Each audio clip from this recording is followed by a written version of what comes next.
Oui, effectivement, c'est la mal nommée, puisque la vitamine D n'est pas une vitamine. Comme je le disais, en fait, une vitamine, c'est une substance que le corps ne peut pas fabriquer en quantité suffisante pour subvenir à ses propres besoins. Or, ce n'est pas le cas de la vitamine D, c'est-à-dire que si on a une exposition au soleil, par exemple l'été, minimale de 15-20 minutes, à ce moment-là, on produit suffisamment de vitamine D pour l'utilisation journalière. Donc, en fait, c'est une pro-hormone sécostéroïde. Et c'est une molécule qui est vraiment extraordinaire, la vitamine D. Donc c'est vraiment, à mon avis, la molécule la plus importante pour le fonctionnement du corps humain. Alors tout simplement parce que la vitamine D, elle agit sur le système rénine-angiotensine et elle a plein d'activités. Hein. Elle est pléiotrope, elle agit vraiment partout. Alors cette vitamine D, déjà, elle inhibe la rénine, hein, donc qui est la fameuse enzyme produite par le rein qui transforme l'angiotensinogène en angiotensine 1. Donc du coup, c'est un frein sur le système rénine-angiotensine. Donc elle permet l'homéostasie, donc le bon fonctionnement du système rénine-angiotensine. Et on avait décrit, en fait, justement, dans ce premier article qu'on avait soumis en mars 2020 et qui a été publié en avril 2020, on avait insisté sur l'importance de la vitamine D. Et il faut savoir que autant on en parle beaucoup de vitamine D maintenant, mais à l'époque, en mars 2020, on ne parlait pas du tout de Covid et de vitamine D. Hein. Enfin, moi, personnellement, je n'avais jamais entendu parler de vitamine D et Covid. Et donc, on avait publié ça parce que moi, je ne connaissais pas l'intérêt de la vitamine D, hein, puisque je ne me supplémentais même pas. Hein. Donc, je ne connaissais pas le SRA, je ne connaissais pas la vitamine D, je connaissais juste le nom, comme tout le monde. Mais disons que je ne savais pas exactement ce que ça faisait. Et je l'ai découvert avec le SRA. Parce que j'ai vu que c'était une molécule qui agissait sur le SRA. Et comme vous avez pu le voir, donc l'importance du SRA, on comprend bien que la vitamine D, en agissant sur le SRA, est très importante. Alors, la vitamine D, elle agit de façon spectaculaire sur plein de choses. Ce qu'il faut savoir, c'est qu'on doit avoir un bon taux de vitamine D. Ça, c'est essentiel. Le taux optimal de vitamine D, ça va être entre 50 et 80 nanogrammes de calcidiol par millilitre. Alors pourquoi calcidiol? En fait, il faut savoir un petit peu comment fonctionne la vitamine D. D'abord, la vitamine D, elle est inactive. C'est-à-dire que la vitamine D3 ou D2 que vous prenez, la D3 c'est celle de mammifères, la D2 c'est celle de plantes, que vous prenez par exemple en supplémentation, elle est inactive. Elle a besoin d'être métabolisée par le foie et par les reins pour devenir active. Et donc, quand vous prenez une ampoule de vitamine D, en fait, il ne se passe rien tant que la métabolisation n'a pas été faite. Donc, cette vitamine D3, elle migre dans le foie, et il y a une enzyme qui s'appelle une 25-hydroxylase qui va la transformer en calcidiol, c'est-à-dire en 25-hydroxyvitamine D3. Le calcidiol, c'est la forme circulante de la vitamine D dans le sang. Et cette forme est inactive aussi. Cette forme inactive doit migrer dans le rein, et dans le rein, il y a une autre enzyme qui est une 1-alpha-hydroxylase, et ça va transformer le calcidiol donc en 1-alpha-25-dihydroxyvitamine D3, qui est le calcitriol. Et le calcitriol, c'est la forme active de la vitamine D. Alors bon, je ne vais pas rentrer dans les détails, mais normalement, ce calcidiol, il se fixe, c'est la seule forme de la vitamine D qui est capable de reconnaître le récepteur VDR, qui est le récepteur en fait à la vitamine D, qui est un récepteur qui n'est pas à la surface des cellules, mais qui est dans la cellule, qui est au niveau du noyau cellulaire de façon surprenante. En fait, ce calcitriol va se fixer sur le récepteur nucléaire, donc à la vitamine D.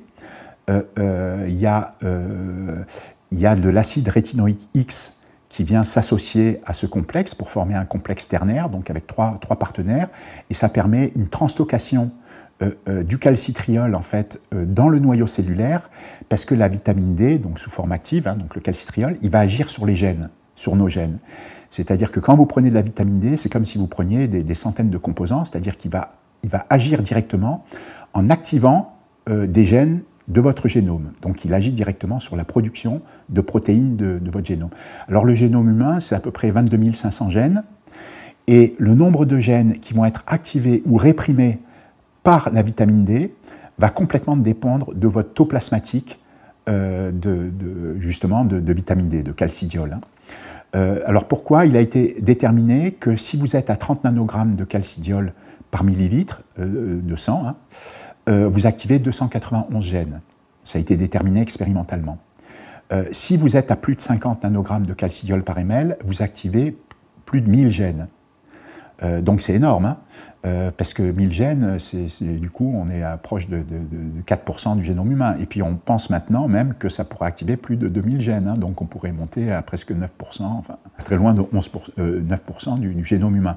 Donc vous voyez qu'il y a une répercussion énorme justement sur l'expression du génome, la transcription de gènes et donc la production de protéines.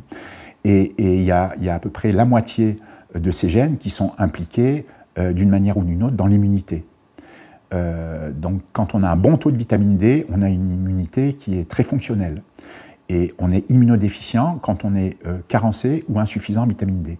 Donc on estime que insuffisant en vitamine D, c'est quand on a une concentration plasmatique en calcidiol qui est inférieure à 30 nanogrammes, par exemple, inférieur à 30 nanogrammes de calcidiol par ml, et carencé, on estime que ça partout quand c'est en dessous de 12 nanogrammes de calcidiol par ml.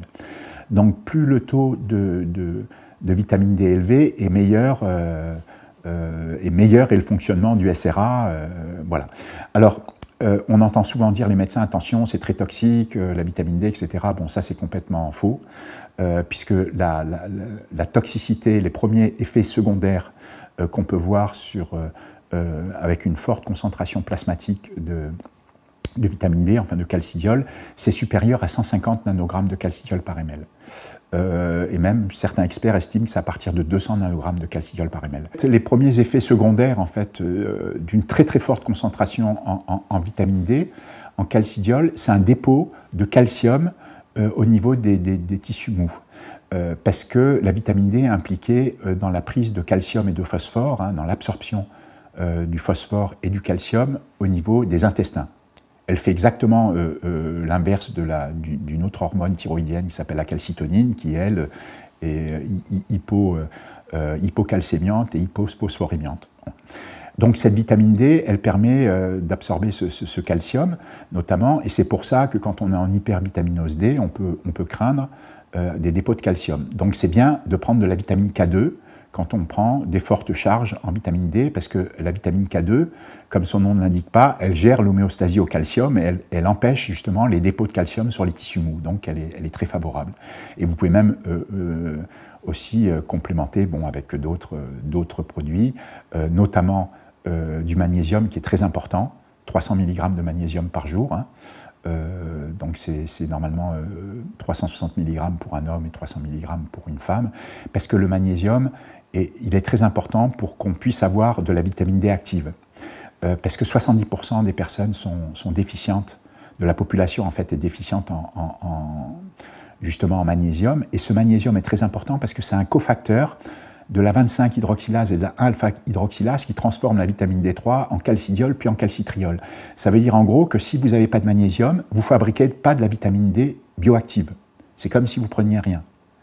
C'est pour ça que le magnésium est très important. Comme on sait que 70 à 80% des personnes manquent de magnésium, on comprend l'importance d'une supplémentation en magnésium. Et on comprend aussi l'importance d'une supplémentation en vitamine D, parce que 70 à 80% également de la population manque de vitamine D. Et quand vous manquez de vitamine D, c'est la porte ouverte à toutes les pathologies, justement, parce que vous avez une suractivation du SRA, puisque vous n'avez pas de frein, justement, pour le SRA. Alors, cette vitamine D, on la connaît, justement, parce qu'elle est déjà importante pour tout ce qui est minéralisation osseuse. Et là, en fait, les concentrations plasmatiques de 30 nanogrammes de calcidiol par ml sont suffisantes. Mais elle ne fait pas que ça. Et c'est pour ça qu'on a besoin d'avoir plus de vitamine D, de calcidiol plasmatique circulant, parce qu'elle ne fait pas que ça, et pour avoir d'autres actions, il faut que son taux plasmatique soit supérieur à 50 nanogrammes de calcidiol par ml, contrairement à la minéralisation osseuse. Alors donc elle intervient au niveau de la prise de phosphore et de calcium, donc au niveau des intestins, mais elle intervient aussi dans l'intégrité tissulaire, c'est-à-dire qu'elle agit au niveau des jonctions serrées et des jonctions adhérentes, qui sont des jonctions intercellulaires. Vous savez, quand il y a un tissu qui est formé, par exemple le tissu intestinal, les cellules de l'épithélium intestinal sont tenues entre elles, justement, assurent une cohésion justement de la barrière intestinale, parce qu'elles sont tenues entre elles par des jonctions serrées, des jonctions adhérentes. Et bien, vous avez justement la vitamine D qui agit sur ces jonctions. Elle permet une bonne intégrité tissulaire. Parce que ce qui se passe, c'est quand il y a un dérèglement du SRA, il y a une production d'une molécule qui s'appelle la zonuline, et la zonuline agit sur le récepteur de la zonuline qui provoque justement un relâchement de ces jonctions intercellulaires. Et donc ça provoque une certaine porosité, notamment de la paroi intestinale, ce qui fait qu'il va y avoir une possibilité de passage de lipopolysaccharides, de bactéries même, de bactéries dans la circulation sanguine, et aussi de relargage d'endotoxines, etc., qui vont provoquer une inflammation dans le système vasculaire. Donc ça, c'est très délétère. Donc vous avez cette cohésion qui est très importante, justement, de la barrière intestinale. Et vous avez un produit, pour ceux qui souffrent de ça, qui existe, qui s'appelle le larazotide acétate, qui permet justement de maintenir aussi ces jonctions intercellulaires, parce que ça agit sur le récepteur de la zonuline. Donc ça empêche la zonuline d'agir, quoi. Donc la vitamine D le fait naturellement. Mais la vitamine D, en plus, elle est impliquée dans la différenciation et la multiplication cellulaire. C'est pour ça qu'elle est importante, parce qu'elle intervient dans les processus de mitose, etc. Et en plus, cette vitamine D, ça les gens ne le savent pas, c'est qu'elle vous fait produire des molécules qui ont des activités antimicrobiennes. Et ça, en général, les gens ne le savent pas. C'est-à-dire que quand vous prenez de la vitamine D, en plus de toutes ces actions, elle va vous faire produire, elle va vous activer des gènes qui vont vous faire produire des molécules qui ont une activité antimicrobienne, et notamment antivirale et anti-SARS-CoV-2, actifs sur les virus enveloppés comme le SARS-CoV-2. Bon, à titre d'exemple, elle va vous faire produire des bêta-défensines. Elle va vous faire produire, par exemple, une molécule qui s'appelle HBD2. C'est nous qui l'avons caractérisée d'ailleurs avec mes collaborateurs là, du laboratoire de virologie de Wuhan. On avait décrit cette activité de HBD2. Elle vous fait produire aussi de la catélicidine LL37, qui a une activité contre le SARS-CoV-2. Donc elle vous fait fabriquer des molécules qui ont des activités antimicrobiennes. Donc c'est quand même assez fou. Et elle est complètement indispensable au fonctionnement du système immunitaire, parce que toutes les cellules utilisent la vitamine D comme carburant. C'est-à-dire que vos cellules, même si normalement elles fonctionneraient bien, si vous êtes déficient en vitamine D, eh ben, elles ne vont pas bien marcher. Et notamment, les cellules du système immunitaire, elles peuvent être activées en présence de mitogènes ou d'antigènes, mais l'activation, elle est bloquée en absence de vitamine D. Et donc, il faut absolument de la vitamine D active, quoi, bioactive. C'est pour ça que la supplémentation est très importante. Alors, ce qu'il faut savoir, c'est que vous avez 3 sources de vitamine D. Vous avez la source naturelle, qui est due à l'exposition solaire. Donc en fait, vous avez les UV, c'est aux alentours de 300 nanomètres, qui frappent un dérivé qui s'appelle le 7-déhydrocholestérol qu'on a sous la peau, et donc ça se transforme en prévitamine D3. Cette prévitamine D3 se transforme en vitamine D3, c'est-à-dire qu'en fait, sous l'effet des UV, les UV agissent sur un dérivé qui s'appelle le 7-déhydrocholestérol qu'on a sous la peau, et ça donne de la prévitamine D3, qui est convertie en vitamine D3. Et ce qu'on prend dans les ampoules de cholécalciférol, les petites gélules ou les ampoules, ben c'est de la vitamine D3.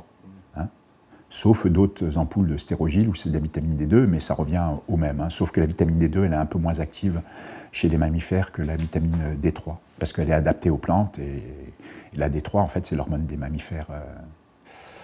Voilà, donc c'est normal qu'elle marche mieux chez l'homme que... voilà, c'est certainement l'inverse, la vitamine D2 marche mieux comme vitamine D, en fait, pour les plantes, parce que c'est en fait la vitamine D des plantes, quoi. Et donc cette vitamine D3, donc elle migre dans le foie pour être transformée en calcidiol, puis dans le rein, où le calcidiol va être transformé en calcitriol, et c'est le calcitriol qui est bioactif. C'est la 1-alpha-25 dihydroxyvitamine D3. C'est ça le calcitriol. Et donc vous avez 3 sources. Déjà les UV, l'exposition aux UV. Alors en été, c'est suffisant. Si on s'expose, par exemple, 15 à 20 minutes en plein soleil, à ce moment-là, on a une production d'à peu près 100 microgrammes de vitamine D. 1 microgramme, ça fait 48, c'est-à-dire qu'on a nos 4000 UI à peu près journaliers de vitamine D. Il faut savoir qu'avec une exposition maximale, on plafonne à 25 000 UI, c'est-à-dire que la production maximale, si par exemple on se met au soleil toute la journée, la production maximale, elle stoppe aux alentours de 25 000 UI. Alors, 1 microgramme de vitamine D, ça correspond à 48. C'est les unités internationales. Hein. Voilà. Ça correspond à 1 microgramme. Et il faut, ça va dépendre du poids, mais en général, pour un individu normal, il faut à peu près 4000 UI journaliers de vitamine D. Pour une femme, ça sera de l'ordre de 3000 UI. Mais si on pèse 100 kilos, à ce moment-là, c'est du 8000 UI qu'il faut prendre chaque jour. Parce que quand on est obèse, la vitamine D est lipophile. Hein. Elle est lipophile comme d'autres vitamines. Hein. Toutes les vitamines A, D, E, K, elles sont lipophiles, hein, donc elles sont solubles dans les graisses. Et c'est pour ça que la vitamine D, elle va être piégée dans les adipocytes, dans les tissus graisseux, et elle va être neutralisée dans les tissus graisseux. Voilà. C'est pour ça que pour avoir un effet optimal de la vitamine D, pour la meilleure prise de la vitamine D, c'est à midi avec un repas un peu gras, justement, pour que la vitamine D reste soluble, hein, puisqu'elle est soluble dans les graisses. Et donc, en été, vous avez une exposition de 15 à 20 minutes au soleil qui est suffisante pour vous fabriquer votre taux de vitamine D. Mais les autres périodes de l'année, c'est très insuffisant. Pour vous donner une idée, et ça a été déterminé expérimentalement, il vous faudrait une exposition solaire d'à peu près 7 heures en hiver pour avoir la même production de vitamine D par votre organisme. C'est-à-dire qu'en fait, vous êtes déficient ou carencé en vitamine D le reste de l'année si vous ne procédez pas à une supplémentation. La deuxième voie pour avoir de la vitamine D, c'est l'alimentation. Mais l'alimentation est très pauvre en vitamine D. Il y a très peu d'aliments qui sont riches en vitamine D. Généralement, l'apport en vitamine D de l'alimentation, elle varie évidemment en fonction de ce que vous mangez, mais généralement, c'est entre 10 et 15%. L'aliment qui contient le plus de vitamine D, ça va être l'huile de foie de morue. 100 grammes d'huile de foie de morue, ça correspond à 100 microgrammes de vitamine D, donc vous avez vos 4000 UI de vitamine D journaliers. Vous avez les poissons gras, vous avez les fromages qui contiennent un peu de vitamine D, le beurre, voilà, bon, surtout les poissons gras. Mais pour vous donner une idée, par exemple, si vous mangez du saumon, il faudrait manger 1,5 kg de saumon pour avoir votre dose journalière de vitamine D. Il faudrait manger 80 œufs. Donc ça vous donne une idée de ce qu'il faudrait prendre pour avoir un apport correct en vitamine D. D'où l'importance de la supplémentation, soit en ampoule. Donc c'est une supplémentation qu'il faudrait à peu près toutes les 3 semaines pour des ampoules de 100 000 UI, voire 2 semaines. Donc on est loin de une ampoule tous les 3 mois, hein, parce que là c'est pas suffisant, ou voire même une ampoule mensuelle, c'est pas suffisant, il faudrait au moins une ampoule toutes les 3 semaines. Mais l'idéal, c'est une supplémentation journalière, avec des petites gélules. Alors la réglementation française limite les gélules à 2000 UI, ce qui à mon avis est insuffisant. Puisqu'en fonction du poids, ça serait plutôt du 3000 à 5000 UI qu'il faudrait prendre en journalier, quoi. Voilà. Sans risque du tout d'une toxicité quelconque. C'est vraiment donc la substance clé à tous les niveaux. Hein.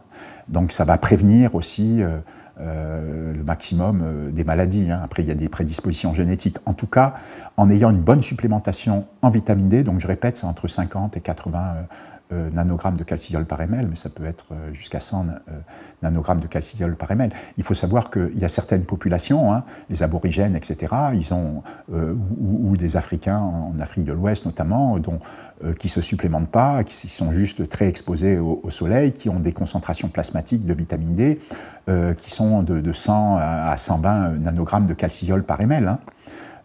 Et ils vivent très bien avec ça. Il faut savoir qu'aussi on a un système de régulation de la vitamine D. C'est-à-dire si notre organisme trouve qu'il a trop de vitamine D, à ce moment-là, il active une enzyme qui est une 24-hydroxylase qui est capable d'agir sur la vitamine D3 ou sur le calcidiol et de neutraliser en fait cette vitamine D.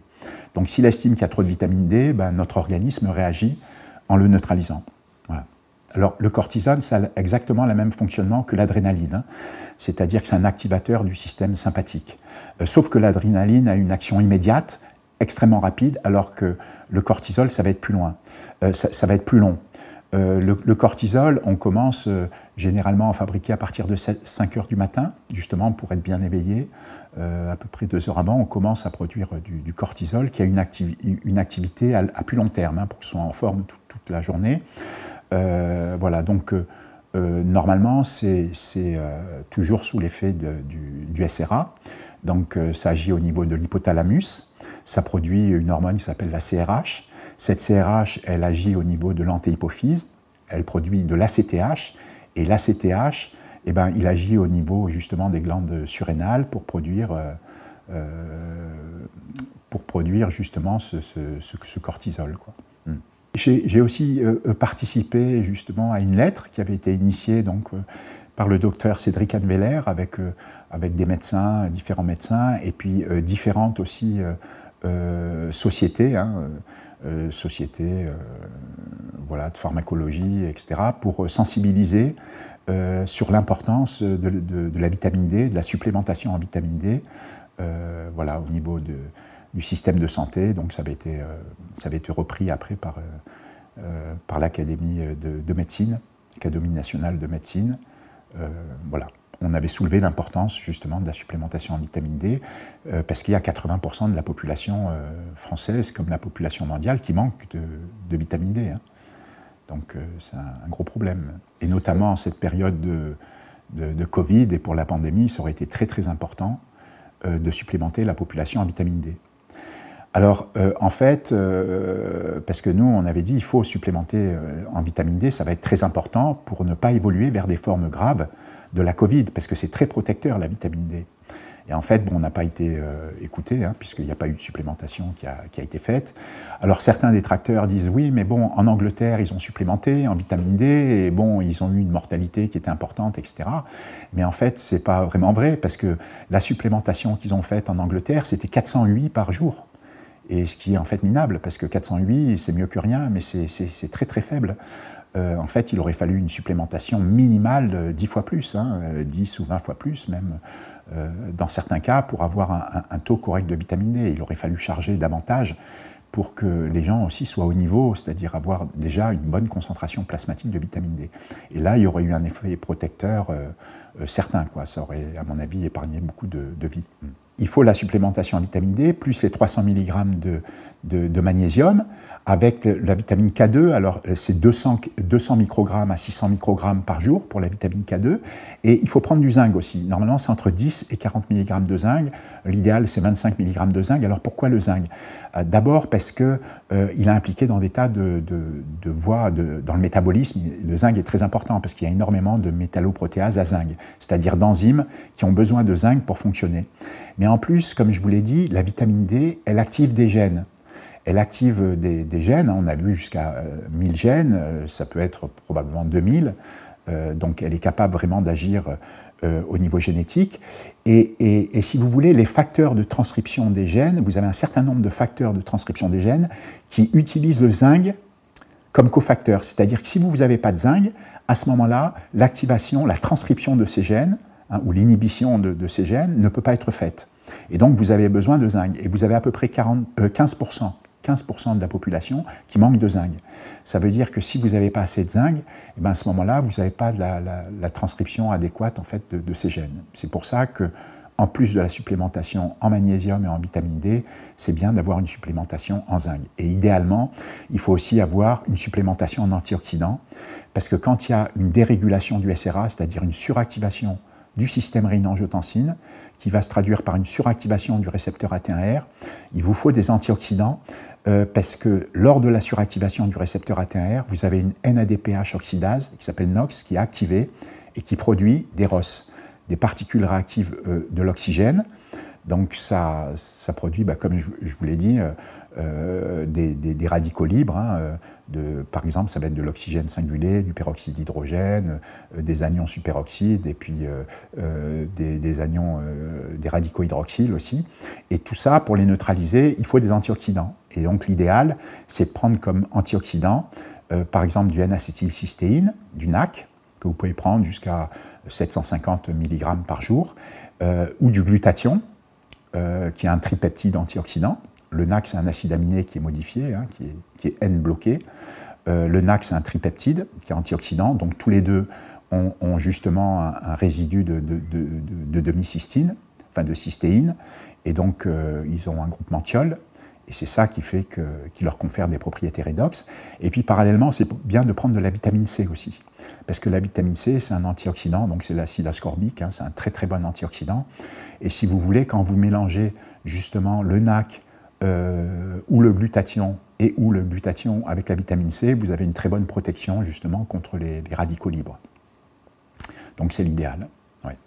Et vous pouvez prendre parallèlement aussi d'autres molécules qui sont très bénéfiques pour le fonctionnement du SRA, par exemple de la taurine, qui peut être prise à 1 mg par jour, qui a un effet très important, parce qu'en fait, à l'origine, c'est un précurseur des acides biliaires. Hein, c'est là, ça a été identifié dans la vésicule biliaire des taureaux, hein, ça c'est le premier nom. Vous pouvez prendre aussi des oméga 3, hein, c'est généralement des gélules de 2 grammes, qui sont très très favorables. Vous pouvez prendre de la vitamine A, à hauteur de 10 000 8 de vitamine A, qui est très importante parce que non seulement bon, pour le fonctionnement du système oculaire, hein, avec le rétinol et tout ça, mais aussi c'est impliqué dans l'homéostasie au fer, qui est très importante. Donc voilà, la vitamine A, il faut prendre 200 microgrammes de sélénium aussi, qui est très important. Donc vous avez toute une combinaison de molécules qui peuvent être prises, et justement qui sont très favorables à un bon fonctionnement du système rénine-angiotensine. Et vous avez également en parallèle des plantes qui sont actives sur le système.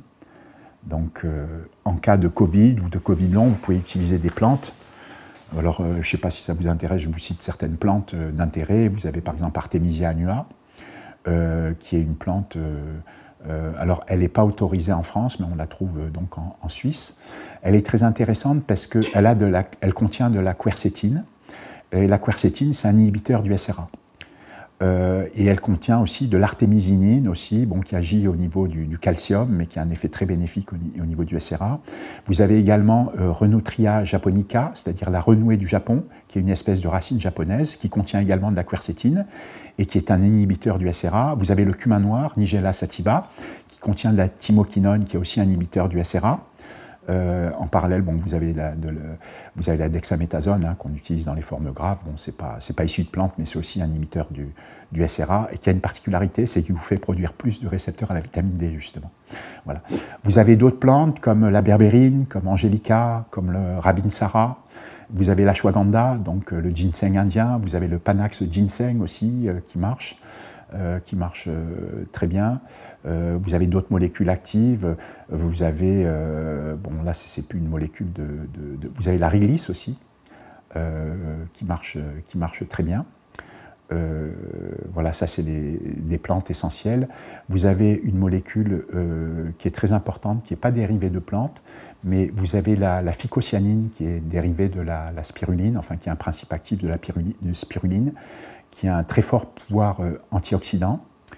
C'est fabriqué normalement par des cyanobactéries, hein, de la spiruline, et par exemple c'est 20 fois plus puissant que la vitamine C et 16 fois plus puissant que la vitamine E.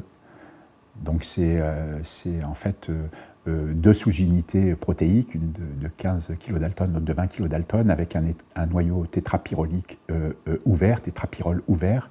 Et donc, c'est un pigment qui est utilisé pour la photosynthèse par ces cyanobactéries, en plus de la chlorophylle. Et donc, c'est très bon pour réguler le bon fonctionnement du SRA. Et c'est un pouvoir antioxydant très puissant. Vous avez aussi l'axaxanthine, un pigment rouge de plante aussi qui fonctionne très bien, un fort pouvoir antioxydant. Voilà. Et après, il y a des tas, en termes d'allopathie, par rapport à des médicaments, vous avez des tas de médicaments d'intérêt, hein, donc les antihistaminiques, hein, donc voilà, que je vous ai cité précédemment, hein, donc tous les antihistaminiques, hein, Aerius, Bilasca, Bilastine, claritrine, kétotifène, cétirizine. Alors le kétotifène, il est intéressant plus que les autres parce qu'en plus, c'est un inhibiteur de TLR4 et TLR4, c'est un récepteur qui est présent sur les cellules de l'immunité innée et quelque part c'est un stabilisateur de mastocytes. Donc pour les SAMA aussi c'est intéressant d'avoir du kétotifène. Vous avez aussi un autre stabilisateur de mastocytes c'est le chromoglycate de sodium qui est intéressant. Vous avez donc les antileucotriènes, hein, donc Montelukast, hein, le singulaire. Vous avez la gabapentine, hein, un antiépileptique aussi, qui est d'intérêt dans les cas de Covid long, Covid sévère. Vous avez la fluvoxamine et la fluoxétine, donc le Prozac, qui agissent, qui sont intéressants surtout quand on a des troubles nerveux, avec des problèmes cognitifs, des pertes de mémoire, etc. Ce sont des inhibiteurs de la recapture de sérotonine. Vous avez le modiodal aussi, qui est intéressant parce que c'est un inhibiteur de la recapture de dopamine, d'acétylcholine, pas d'acétylcholine, mais d'adrénaline, de noradrénaline. Et puis d'autres molécules, vous avez par exemple les statines, hein, comme la pravastatine, hein, des hypolipémiants, donc qui peuvent être intéressants, hein, ces statines. Voilà, vous avez aussi un antagoniste de CCR5 qui est utilisé, mais bon, son inconvénient, c'est qu'il est très cher, paraît-il. Fonctionne. Qu'est-ce que vous avez d'autre? Bon, il y a quand même pas mal de molécules qui permettraient éventuellement de traiter un Covid sévère. Maintenant, il faut tomber sur les bonnes parce que souvent, ce ne sont pas les mêmes molécules qui ont un effet. C'est vraiment très dépendant des personnes, quoi. Vous avez aussi la metformine qui marche très bien. C'est un antidiabétique. Parce que ce qui se passe, c'est que quand il y a un dérèglement du SRA, ça vous induit un état de prédiabète, c'est-à-dire que ça vous induit une intolérance au glucose. Donc ça favorise le développement du diabète de type 2. Donc ça vous confère une résistance à l'insuline qui est normalement produite par les cellules bêta là, des îlots de Langerhans au niveau du pancréas. Et donc ça vous provoque une hyperglycémie. Et cette hyperglycémie, elle est délétère parce qu'elle est associée à des tas de neuropathies. Il y a des tas de neuropathies prédiabétiques. Et en plus, cette hyperglycémie, elle vous induit une surexpression des récepteurs ATR. Donc c'est important, justement, quand on a un Covid long, un Covid sévère, de ne pas prendre de glucose, parce que le glucose fait des rechutes, il fait des crashs. Il faut éviter le glucose et il faut éviter l'exercice physique intense. Le sport intense ou l'effort intellectuel intense, elle fait faire des rechutes en cas de Covid plus ou moins sévère. Initialement, on ne pensait pas qu'il y avait de la vitamine D, parce qu'il y avait justement de la vitamine D, et puis un SRA, parce que le SRA au niveau du cerveau, le cerveau en fait c'est un organe comme un autre, hein. Tout le monde pense que c'est le cerveau qui pilote tout. Tout le monde pense que le cerveau, il commande absolument tout le fonctionnement des organes, qui commande tout, mais en fait c'est faux. C'est le SRA, le grand chef d'orchestre, c'est-à-dire le SRA, il contrôle le cerveau comme il contrôle le reste des organes et des tissus. Alors pourquoi? Au niveau du cerveau, vous avez des neurones, vous avez des oligodendrocytes, vous avez des cellules microgliales, vous avez des astrocytes, et bien toutes ces cellules-là, elles possèdent justement un système rénine-angiotensine. Elles possèdent donc tous les éléments du système rénine-angiotensine et elles sont contrôlées par le système rénine-angiotensine. Vous avez notamment les cellules microgliales qui servent de cellules du système immunitaire dans le cerveau. C'est elles qui provoquent l'inflammation du cerveau, hein, les encéphalites et tout ça, justement quand elles sont activées sous forme M1. Et quand vous supplémentez en vitamine D, vous avez aussi un effet sur le cerveau. Sur le cerveau, il a été identifié aussi un récepteur à la prorénine, cette fameuse rénine qui est inhibée donc par la vitamine D. Et ce récepteur à la prorénine, il est délétère aussi, il est comme AT1R, il fait la même chose qu'AT1R. Et c'est calmé par la vitamine D. Voilà.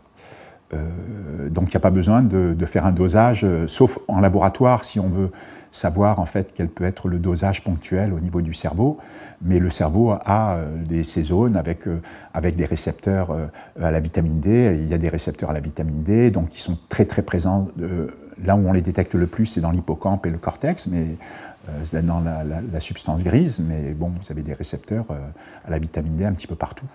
Et l'angiotensine 2 notamment qui se balade, et c'est elle qui est délétère, quoi. Enfin, surtout quand elle est en excès. La mélanine, qui est le pigment de la peau, hein, qu'on retrouve, elle interfère, oui, effectivement, avec la synthèse normale de vitamine D. C'est pour ça qu'on a vu une hécatombe chez les Nord-Américains noirs, à peau noire, justement, pendant la pandémie de Covid. Il y a eu beaucoup de décès, justement, parce qu'ils sont très souvent fortement carencés en vitamine D. Ils la fabriquent pas bien. Alors en Afrique, évidemment, il y a eu moins de dégâts que ça, parce que la population est très jeune, et ils sont aussi au soleil, donc ça a été moins catastrophique que la population nord-américaine noire, quoi. C'est ce qu'on appelle les BAME, sur les ethnies BAME, donc ça va être les Indiens, etc., les Noirs américains et tout. À ce moment-là, on voit qu'il y a eu beaucoup de décès, il y a eu beaucoup de formes très sévères, de formes mortelles de la Covid-19 dans ces populations-là. Les toxines animales, en fait, c'est ça ma vraie spécialité au CNRS. Moi, j'ai travaillé beaucoup sur les toxines animales, je les ai trafiquées. Il faut savoir que les venins animaux, ils contiennent énormément de molécules. C'est des centaines, probablement des milliers de molécules. Hein. Plus les méthodes d'analyse s'affinent, etc., plus on voit qu'il y a de molécules. Donc, il y a des molécules qui peuvent être des toxines. Généralement, ce sont des toxines, mais il peut y avoir des toxines dirigées, par exemple, contre des arthropodes, contre des insectes, vous voyez, un petit peu tout, les espèces animales. Et dans un venin, vous avez un petit peu de tout, mais vous avez beaucoup de molécules qui sont actives sur des canaux ioniques. Les canaux ioniques, ce sont des structures qui sont transmembranaires, hein, généralement, qui permettent de contrôler les flux d'ions à l'intérieur de la cellule. Donc ça contrôle les flux entrants, voire des flux sortants. Et donc vous avez un certain type de canaux ioniques, vous avez des canaux sodium, des canaux potassium, des canaux calcium, des canaux chlore, vous avez plein de sous-types de ces canaux. Nous, par exemple, pour traiter des maladies auto-immunes, on avait travaillé sur des bloqueurs de canaux ioniques. Alors leurs petits noms qui ne sont pas très sexy, c'est blocage de canal IKCA1, donc c'est des canaux potassium, calcium activés de conductance intermédiaire. On a travaillé aussi sur des bloqueurs de canaux Kv1.3. Ce sont des canaux potassium voltage dépendant de type 1.3. On sait que quand on bloque ces canaux-là, on peut traiter certaines maladies auto-immunes, puisque ça bloque justement la prolifération des cellules du système immunitaire, hein, ça a un effet immunosuppresseur. Et ça, on a montré expérimentalement que ça permettait de traiter des modèles animaux de sclérose en plaques, par exemple, ou de polyarthrite rhumatoïde. Donc, quand on agit sur des sous-types spécifiques de canaux ioniques, on peut avoir des effets très importants, et y compris pour le cancer. Et donc, il y a le blocage de certains canaux, qui peuvent être des canaux chlore, des canaux potassium, calcium ou sodium, qui ont des effets antitumoraux. Donc, ça a été démontré, hein. Ce qui est logique, hein, puisque les tumeurs, en fait, c'est une prolifération cellulaire. Hein. Pour qu'il y ait des mitoses, pour qu'il y ait une prolifération de cellules, ben, ça met en œuvre des tas de canaux ioniques. Il suffit de bloquer un canal bien choisi qui va être spécifique, par exemple, d'un type cellulaire, hein, par exemple d'une cellule tumorale, et ça va fonctionner. Alors il faut faire attention, évidemment, de cibler un canal qu'on ne retrouve pas spécifiquement sur tous les types cellulaires. Hein. C'est-à-dire si on retrouve ce canal d'importance pour la prolifération cellulaire aussi bien sur des cellules normales que sur des cellules tumorales, à ce moment-là, ça n'a pas d'intérêt d'utiliser des bloqueurs de ces canaux-là. Il faut trouver des canaux, un blocage de canal, en fait, qui se trouve spécifiquement, en fait, sur les cellules tumorales. Voilà. Nous, on avait travaillé un petit peu sur tout. On a travaillé beaucoup sur le scorpion, et notamment pour le traitement de maladies auto-immunes. Donc, on cible des canaux particuliers. Voilà. Mais on peut cibler certains canaux pour éviter, par exemple, d'avoir peur. Il y a vraiment tout qui est possible. Et puis il y a des canaux, par exemple, qui ont une activité de type morphine. Notamment, on a identifié une molécule beaucoup plus puissante qui est extraite d'un venin d'un scorpion iranien, qui justement a une activité de type morphine, hein, c'est-à-dire contre la douleur. C'est un antidouleur très puissant, hein, plus puissant que à peu près 100 fois plus puissant que la morphine. Donc, si vous voulez, un venin animal, on peut retrouver de tout dedans. On peut trouver des substances qui tuent, mais on peut trouver aussi des substances qui potentiellement peuvent soigner. Et d'ailleurs, quand on parle du captopril, qui est un inhibiteur ECA, hein, qui est un régulateur donc, négatif du système rénine-angiotensine, eh ben, il est dérivé d'une molécule présente dans un venin de serpent. Voilà. Donc, bon, il y a aussi des composés qui sont extraits de venins animaux et qui peuvent servir de médicament. Hein. Ouais. Voilà. Donc, nous, dans l'équipe dans laquelle je travaillais, ou que j'ai dirigé à un moment, dans le labo, on travaillait sur ces toxines animales. Donc, on trafiquait les molécules justement pour les optimiser.